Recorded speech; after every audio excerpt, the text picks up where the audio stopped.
তো নমস্কার, একটি কালী পুজোর ভিডিওতে আপনাদেরকে স্বাগত। তো এটা আমাদের হসপিটাল পাড়ার হসপিটালের মাঠেই হয় এই কালী পুজোটা। খুব সুন্দর করেছে প্যান্ডেলটা, ঠাকুরের গেটটাও অপূর্ব। দেখুন এখানে একটি পুজো হলো, পেছনে একটা প্যান্ডেল ছিল, দেখাতে পারিনি আপনাদেরকে। এখন সবই ম্যাক্সিমাম বেশি এই গেটগুলোই বানায় বলো। ওই যে পেছন দিকটা দারুণ করেছে এটা। এই প্যান্ডেলটা কেমন ফাঁকা ফাঁকা? হ্যাঁ হ্যাঁ, এবার অনেকদিন নতুন না, অনেক বছর পরে এরা পুজো করলো। এই যে তো বনগাঁ থেকে আমরা চলে এসেছি, মাঝখানে বনগাঁর ওখানে এক জায়গায় নাম করা ফুচকা আমার বর বললো, সেইখানে খেলাম, কিন্তু আমার খুব একটা ভালো লাগেনি ফুচকাটা। তো বেরিয়ে এসেছি, এখন যাওয়ার পথে মেয়ের জন্য 2 পিস চিকেন হোক বা মাটন হোক নেবো 2 পিস, কারণ কালকে একটু চিকেনের ঝোল করবো বাড়িতে পাতলা, ওই জন্য আজকে আর বেশি নেবো না। আর বাড়িতে তো মাছের ঝোল, পনিরের তরকারি, ডাল সব কিছু রান্না আছে। আর সেলাই আজকে আমার বরের কাটিনি, খুলে করে দিল, এরকম খোলা থাকবে, একটা অয়েনমেন্ট দিল লাগানোর জন্য। 10 দিন পরে গিয়ে আবার সেলাইটাকে কাটবে। তো আবার তখন আসবো, আমার তখন তো স্কুলও খুলে যাবে, যদি আমি না পারি ও একাই আসবে।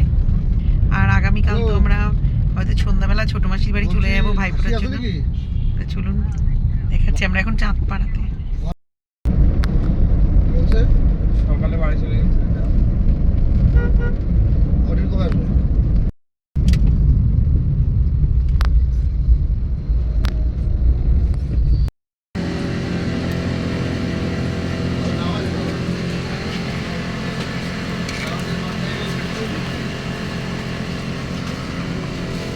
এখন একটু মিষ্টি নিতে চলে এসেছি এখানে।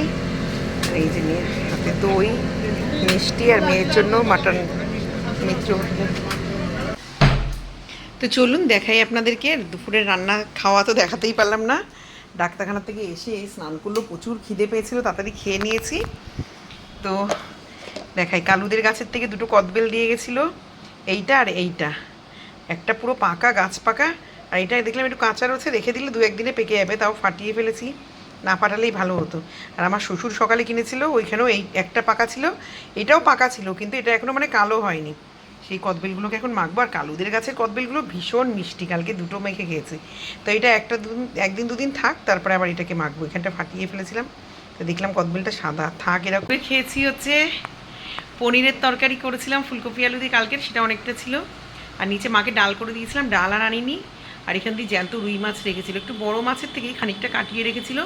আমাদের জমিতে কালকে গিয়ে দেখি 2খানা বড় বড় ঝিঙা হয়েছিল, সেই ঝিঙা দিয়ে আলু দিয়ে পাতলা ঝোল করেছি। আর আসার সময় মেয়ে চিকেন খাবে বলছিল, তা চিকেন আর এই টাইমে এনে রান্না, হোটেল থেকেই আনতে বলেছিল, তা রান্না করার সময় নেই, তা চিকেন আর আনিনি। ওর বাবার দেখলাম একটু মাটন খাওয়ার ইচ্ছা, তাই আবার 4-5 টুকরো মাটন কিনে নিয়ে এসেছি। এই হচ্ছে দুপুরের খাওয়া। আর ও দই নিয়ে এসেছিলাম, একটু মিষ্টি নিয়ে এসেছি, দই এনেছি, বোঁদে এনেছি, আর পান্তুয়া নিয়ে এসেছি। তো দইটা দিয়ে আর ভাত খাবো ভেবেছিলাম, ভাত খাওয়া হয়নি, এমনি শুধু শুধু দইটা খেয়েছি।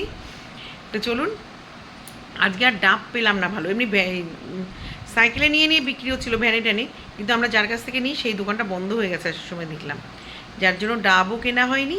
তো এখন একটু কদবেলটা মাখবো, মেখে খেয়ে তারপরে গিয়ে একটু রেস্ট নেবো। আবার রিনাদি নিচে চলে আসবে, খিচুড়ি রান্না হবে আজকে পাড়ার, মানে যারা বাচ্চা কাচ্চা দিয়ে বড়োরা সবাইকে খিচুড়ি খাওয়ানো হবে পুজোর। দেখুন বাচ্চারা পুজো করেছে, কিন্তু ওদের উদ্যোগটা কিন্তু অনেকটা বড়, পুজোও করেছে সুন্দর করে, এখন সবাইকে আবার খিচুড়িও খাওয়াবে ওরা।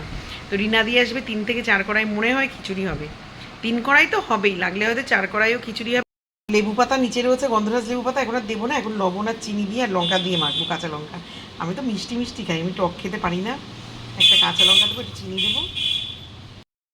তো চিনি দিয়ে দিয়েছি, একটু লবণ দিয়ে দিই, কারণ কালুদের গাছেরটা মিষ্টি, কিন্তু বাবু যেগুলো কিনেছে ওটা কেমন তো জানি না। কালুদের গাছের কদবেলগুলো পাকলে দারুণ মিষ্টি, একটু সর্ষের তেল দিই আমি।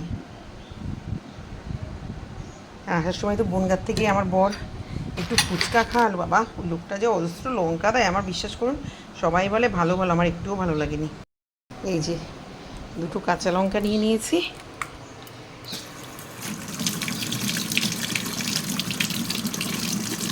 আমার এই স্টিলের কলটা কবে ঠিক করবে কে জানে আমার বর, ওটার ওয়াশার খারাপ হয়ে গেছে। এই বছর আমাদের পুজোর আগ দিয়ে মানে প্রচুর জিনিস নষ্ট হলো, 10-11টা অ্যাকোরিয়ামের অত বড় বড় মাছ মরে যাওয়া, মানে ওই কষ্টটা আমি আর আমার মেয়ে নিতে পারছি না। আমার বরেরও খুব খারাপ লেগেছে। যে 4টে আছে বলছিলাম দিয়ে দিই অ্যাকোরিয়াম যারা, যেখান থেকে আমরা মাছ ফাছ আনি, তো ও সে দেবে না। কারণ ওই ছোট্ট থেকে মানুষ করে করে অত বড় করে গড়ে তোলা, হট করে ওই মেশিনটা বন্ধ হয়ে মেশিনটা গরম হয়ে হট হয়ে গেল জলটা পুরো। আর সারাদিনে পুজোর কদিন আমরা তো ওপরেও আসতে পারিনি, মানে কী যে একটা কালকের থেকে শর্ট সার্কিট হয়ে ফ্রিজটাও দেখি বন্ধ। ভাবলাম ফ্রিজটা খারাপ হয়ে গেছে, তাও ঠাকুরের ইচ্ছে দেখলাম ফ্রিজটা কিছু হয়নি, এমসিপি পড়ে গেছিলো।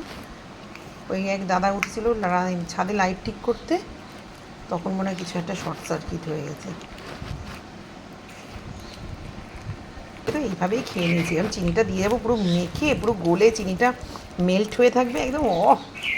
ওয়াসাম, ইয়াম্মি, পুরো ঠোঁটে আমার মানে জিভে জল চলে আসছে। এখনও অবধি কদবেল 6টা মেখেছি, 4টে মাখা হয়ে গেছে, আজকে 2টো দিয়ে 6টা। একটুও আমার মেয়ে মুখে দেয়নি, আমি চিনি বেশি খাই বলে। বনিতাও একদিন একটু খেয়েছে, আর সব বাদবাকি সব আমার পেটে। টেস্টি টেস্টি, কথা বলতে পারছি না।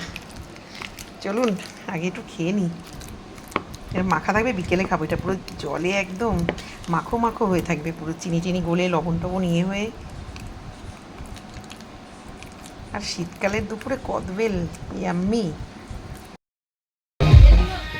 এই যে আমাদের রাঁধুনি আছে রিনাদি, সাথে হেল্পার হচ্ছে প্রদীপদা।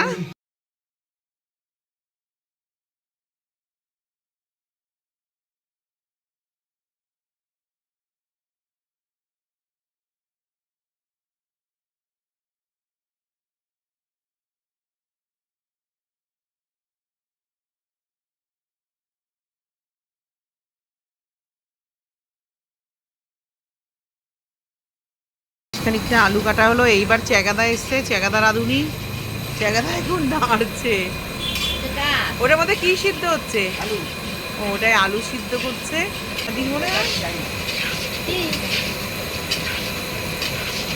তোমার রিনাদি এটা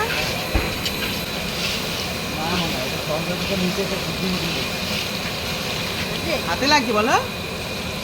আর একটু উঁচু করো, তাহলে হাতে তাপটা। এসো না, একটা চেয়ার নিয়ে বস। আরে 2-4টে বেড়ে রেখে দে পোকা। তো মিউজিকের জন্য এখানে একটু ভয়েস ওভার দিয়ে দিচ্ছি। তো ননা দেখুন গানের সাথে নাচ করছে কি। আর অলরেডি 1-2 গামলা খিচুড়ি শেষ হয়ে গেছে, এবং খিচুড়িটা অপূর্ব খেতে হয়েছিল, টেস্টি যাকে বলে একদম, আর ইয়াম্মি। তো প্রচুর লোকে নিয়েছে, টোটাল আমাদের 4 কড়াই খিচুড়ি হয়েছিল। লাস্টের 1 কড়াই মানে 1.5 গামলা টামলা ছিল, সেগুলো পরের দিন দিয়ে দিলেও হবে, কোনো সমস্যা নেই তাতে। তো চলুন দেখুন, প্রচুর লোক প্রসাদ গ্রহণ করছে। এটা দেখেও কিন্তু শান্তি এবং সত্যি বলতে কি ভীষণই ভালো লাগে। তো চলুন সকলে প্রসাদ নিক, এটাই হচ্ছে আশা। কে খাবে খিচুড়ি? কে খাবে? নন্টু, ননা খাবে। তো এবার যেহেতু বসিয়ে খাওয়ানো হবে, টেবিল চেয়ার পেতে দেওয়া হচ্ছে। এতক্ষণ রাস্তায় মেয়েরা গামলা তাও ওরা নিয়ে দাঁড়িয়ে আছে, যারা রানিংয়ে নিচ্ছে তাদেরকে দিচ্ছে। আর এখানে টেবিল চেয়ার পেতে পেট ভর্তি করে খাওয়ানো হচ্ছে। তো অনেকে বসে খাবে না, তারা হাতে হাতে নিয়ে চলে যাবে, এই যে যারা ঠাকুর দেখতে আসছে। আর বাদবাকি যারা বসে খেতে চান তাদেরকে বসানোর খাওয়ানোর ব্যবস্থাও আছে, জল টল সমস্ত কিছু ব্যবস্থা আছে। আমাদের এখানে ব্যবস্থা একদম মানে পরিকাঠামো ভীষণই ভালো, এবং সব কিছু ঠিকঠাক। দেখুন আমার মেয়ে এখানে দাঁড়িয়ে আমাকে একটু হাই বলে দিচ্ছে। আর খিচুড়ি আর 1 গামলা। তো আজকে আমাদের 4 কড়াই টোটাল খিচুড়ি হয়েছে। তো পাশের পাড়াতেও আবার লক্ষ্মী পুজো তো অনেকের বাড়িতে, তো আর তার মধ্যে 2 গামলা রয়েছে খিচুড়ি, আর 3য় গামলাটা চলে গেছে। মোটামুটি তাহলে কত কড়াই? 3 কড়াই খিচুড়ি উঠে যাওয়ার পথে। আর দেখাচ্ছি কত বড় কড়াইতে হচ্ছে খিচুড়ি। তো মোটামুটি হয়েছে, সবাই ভালো খেয়েছে। আর খিচুড়িটা দারুণ হয়েছে। আমি সন্ধ্যাবেলা ছোট্ট একটা থার্মোকলের বাটিতে একটুখানি খেয়েছিলাম। তো এখন রাস্তায় দেওয়া হচ্ছে, ওখানেই টেবিল চেয়ার পাতা। তো দেখিয়েছি তো আগে আপনাদের, যে ওখানেই সবাই বসে খাচ্ছে। ফ্যানের হাওয়ায় ঠান্ডা লাগছে, ওই জন্য একটু ওড়না মুড়ি দিয়েছি। দেখাই যে এই কড়াইতে রান্না হয়েছে, আর এইটাতে ডাল সিদ্ধ হচ্ছে। এগুলো সব আমাদেরই কড়াই, দুর্গাপুজো উপলক্ষে এই সব বাসন আমাদের ডেকোরেটার্সের।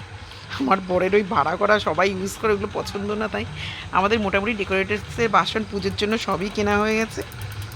তো এই যে এই একটা কড়াই, এটাই পুরোপুরি নেই, আর ওইখানে আর একটা গামলা বাকি রয়েছে। এই 2টো গামলায় খিচুড়ি আছে, আর একটা গামলা এইমাত্র নিয়ে গেল।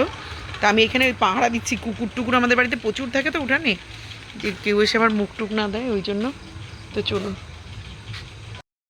তো চলুন ভিডিওটা আজকের মতন এখানেই শেষ করি। সকলে ভালো থাকবেন, সুস্থ থাকবেন আর হাসি মুখে আবার দেখা হবে নতুন কোনো ভিডিওতে।